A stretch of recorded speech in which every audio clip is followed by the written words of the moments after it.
Between 1956 and 2005, spanning 2 generations, a brutal, horrendous civil war raged in Sudan with a ceasefire of 11 years. Unnoticed by the rest of the world, a tragedy happened in the southern part of the country that even surpassed the scope of tragedy in Darfur or Rwanda many times over. The black African population of the south was plundered systematically. 200,000 girls and boys were enslaved and over 2 million people were killed.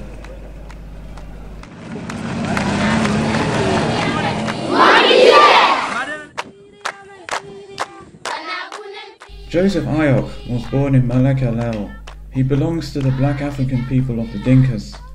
With a population of about 3 million people, they are the largest people group in the south. Joseph represented Sudan in the Olympic Games, and he ran the 3,000 meter hurdles in the World Championship. He was also the African champion in the high jump. In 1984, Joseph went to Britain to study English, where he met his future wife Karin Löwenberg from Switzerland. In 1999, they were blessed with twin girls.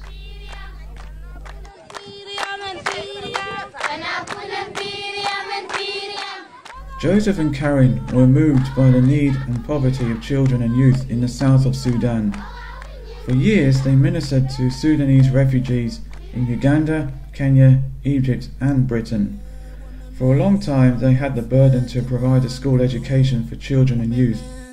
In 2000, still during the war, Joseph and Karin founded the Christian humanitarian work Under Tree Schools in England. An encouraging story of hope begins. Up to 1,000 children are being taught by around 30 teachers in the shade of big trees. In case of sudden unrest, the children and teachers could take refuge in the bush.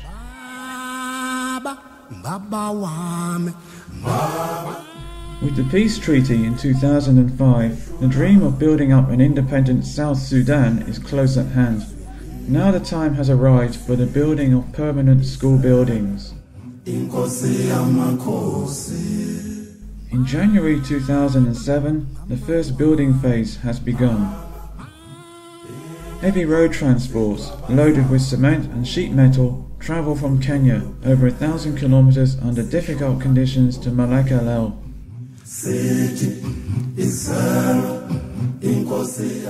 In April 2009, a delegation from England and Switzerland visited the project site for the first time.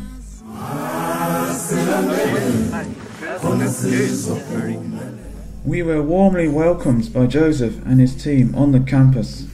After a warm night, we got to know the school director, Elias Anai, and his team.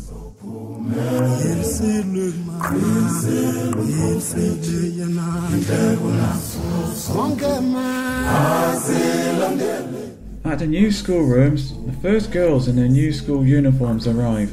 They fill the new rooms with noise and life. Soon classes begin.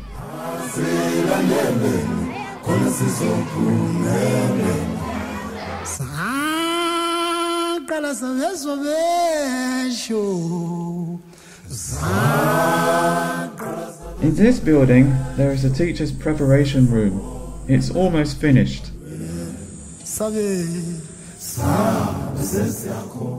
The big round roof is supported with a clever construction. With its connection, it is possible to connect 2 short parts to a long beam. The roundhouses are intended to accommodate male and female teachers and guests. 8 out of 11 houses have been completed. The fence around the teachers' village has almost been finished. It serves as protection against animals, wind, and people who don't belong there.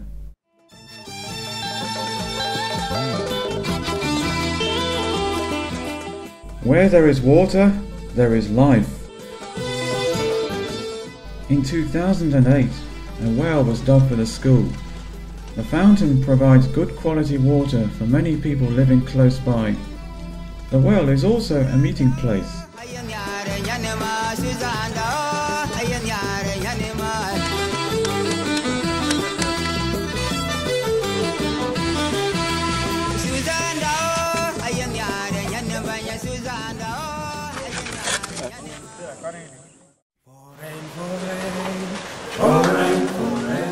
Here we are experiencing a change of weather from the hot dry season to the start of the rainy season. Sandstorms and rain showers can follow in quick succession. Mosquitoes are still rare, and so are the snakes.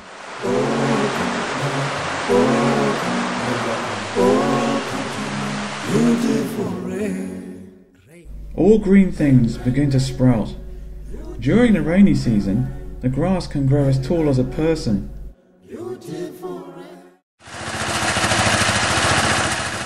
The generator provides for the electrical tools and light for the evening.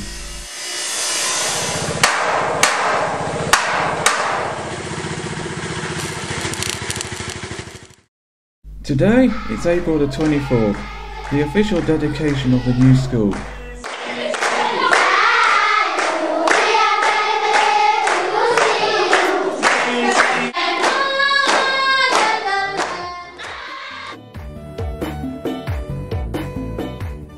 The red and green school uniforms look great.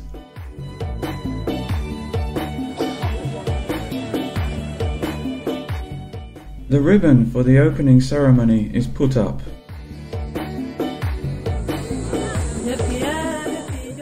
The first government representatives of Paul Nalong Awananai have arrived.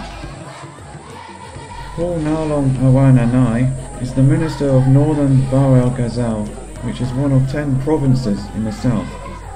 The province of Northern Bahr el Ghazal is 3/4 the size of Switzerland. The entire South Sudan is 6 to 8 times the size of Switzerland.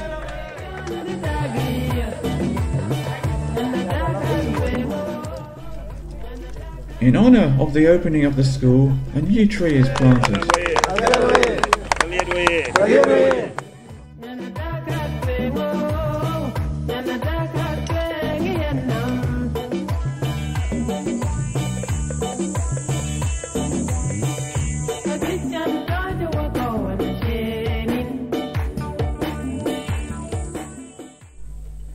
In the next year, we will start to build a library and chapel. Vocational training is being planned, for example, in agriculture, bike repairs, health training, tailoring and more.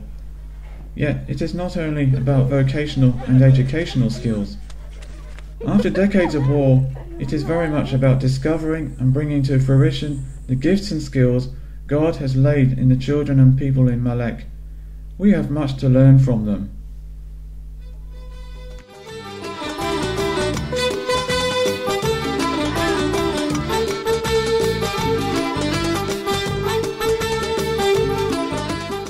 For I know the plans I have for you, declares the Lord.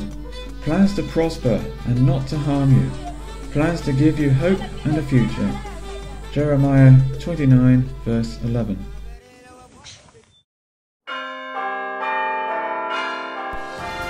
Ross Collins, Rudolph Broadcasting Company, reporting from Malek, Southern Sudan.